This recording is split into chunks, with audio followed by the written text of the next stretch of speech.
Ketika negara mengalami kekurangan tenaga kerja susulan tiada kemasukan baharu sejak pandemik, sebenarnya masih ramai yang berkeliaran menjadikan Malaysia sebagai lubuk rezeki. Pendatang asing tanpa izin ini bukan setakat memiliki tapak perniagaan, malah mampu membeli kenderaan sendiri sama ada untuk berniaga atau berulang alik ke tempat kerja. Tanpa perlu memikirkan syarat pemilikan lesen memandu, mereka bebas merayau ke sana dan ke sini. Ikuti laporan khas oleh Raja Hisham Raja Zaid. Tidak susah untuk melihat kelibat mereka. Pusing sahaja Kuala Lumpur, pasti ada yang muncul. Ada yang bermotor, ada juga yang menggunakan kenderaan 4 roda. Daripada penjual aiskrim, pemotor rumput, sehinggalah penjual barangan harian, kelibat warga asing yang memandu kenderaan di negara ini boleh sentiasa sahaja ada. Malah ada yang mampu membeli kenderaan secara tunai dan sanggup menanggung risiko walaupun tidak memiliki sebarang lesen kenderaan. Jadi orang Malaysia punya ke apa? Kawan you punya beli macam mana? Itu kawan dia balik, dia memang Buddhis. Dia ada boleh pakai pasport, dia punya nama beli. Saya tak boleh beli lah, you yang pakai UN. UN hari-hari berapa dapat potong rumput? 1 bulan 2,000. Rakannya pula mengaku motosikal yang dimiliki dibeli daripada rakyat tempatan dengan harga RM1,600 secara tunai. Kedua-dua mereka yang berasal dari Rohingya ini juga mengakui tiada lesen memandu. Mereka akan meronda di sekitar Brickfields, Pantai Dalam dan Bangsa setiap hari untuk mencari mereka yang memerlukan khidmat memotong rumput. Manakala dua individu warga asing yang kami ikuti ini pula mula keluar dari penempatan mereka di sebuah kawasan di Brickfields dengan menunggang kenderaan mereka untuk menjual aiskrim di sekitar Tugu Negara pada hari Minggu.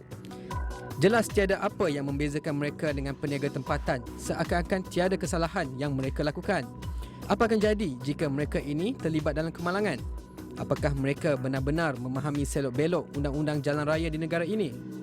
Menyedari hakikat tersebut, pihak Jabatan Pengangkutan Jalan JPJ Wilayah Persekutuan Kuala Lumpur menggandakan operasi dan pemantauan. 21 Julai lalu, JPJ KL melancarkan operasi bersepadu bersama Jabatan Imigresen Malaysia yang dinamakan OP Pewahas bagi mengesan dan mengambil tindakan terhadap warga asing yang menggunakan kenderaan tanpa lesen dan dokumen yang sah.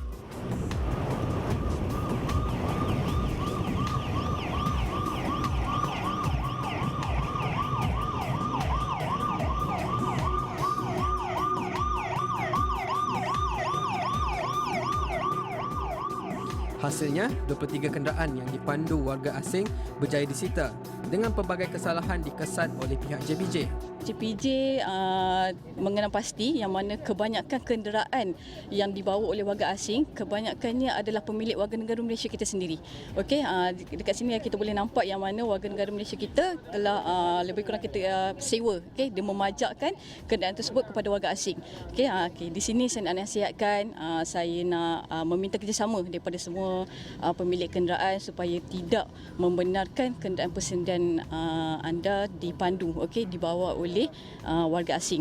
Okey, kalau perkara ini kita dapati memang terdapat kesalahan, memang pemilik kenderaan sini boleh dikenakan tindakan dan kenderaan tersebut pun boleh disita di bawah Seksyen 64/1 Akta Pengangkutan Jalan 1987. Jelas Raja Nur Syuhaida lagi tindakan pemilik kenderaan persendirian yang sewenang-wenangnya melakukan pengubahsuaian tanpa kebenaran juga turut mengancam keselamatan pengguna yang lain. Malah, perbuatan itu juga boleh dikenakan tindakan undang-undang sekiranya berjaya dikesan. Saya juga nak ingatkan kepada semua pemilik kenderaan, terutamanya kenderaan persendirian, untuk tidak mengubah suai kenderaan anda. Okey, contohnya macam memasang sidecar. Okey, sebab bila kita memasang sidecar, especially kepada kenderaan persendirian, kita boleh dikenakan kesalahan di bawah Seksyen 6/1 iaitu larangan kepada kenderaan-kenderaan motor yang tidak mematuhi kaedah-kaedah di bawah Akta Pengangkutan Jalan 1987. Jelasnya lagi, ada segelintir syarikat tempatan yang sanggup menggajikan warga asing tanpa sebarang dokumen dan lesen yang sah untuk memandu kenderaan mereka demi keuntungan.